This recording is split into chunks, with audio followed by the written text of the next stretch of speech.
Hey guys, Brett here. On today's Tech Tip Tuesday, we're going to talk about the benefits of a CO2 or electric operated shifter for your manual valve body transmission.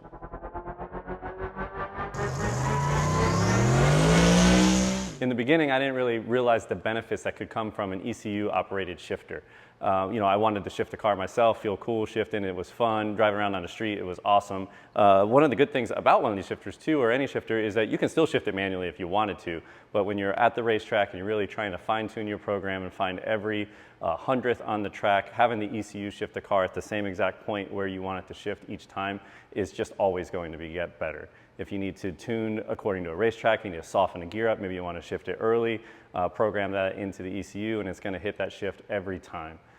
There's other advantages that you can unlock with your ECU when it comes to this, like as timing retards and stuff like that. Now the ECU knows when the shift's going to command, so it can start pulling the ignition timing out before the gears even change. Because if it goes off a normal gear estimate table, like on a manually shifted shifter, it's basically too late because the gear change has already happened, it's already hit the tire, now it's trying to pull timing out to soften that, and it's going to slow the car down.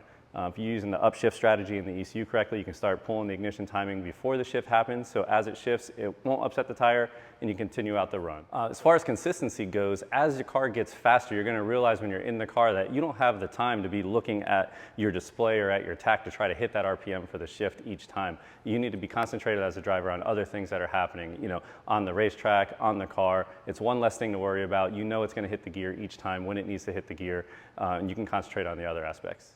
So if you have a car that you're installing a manual valve body on it, more likely you already have a boost controller and an ECU in the car. So integrating a shifter like this into the car is really simple. You already have air supply on it. It's going to use the same CO2 pressure that your boost control runs. So basically just anything under 100 PSI for the air cylinder.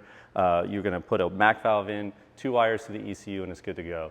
On the operator shifter, we actually have a mount off the side that holds the MAC valve, so it's a nice clean install. And if you currently already own an operator without the CO2, it's a simple addition. We make the CO2 cylinder for our shifters, so you could just buy that separately, bolt it onto your shifter, and now you have a CO2 operated shifter.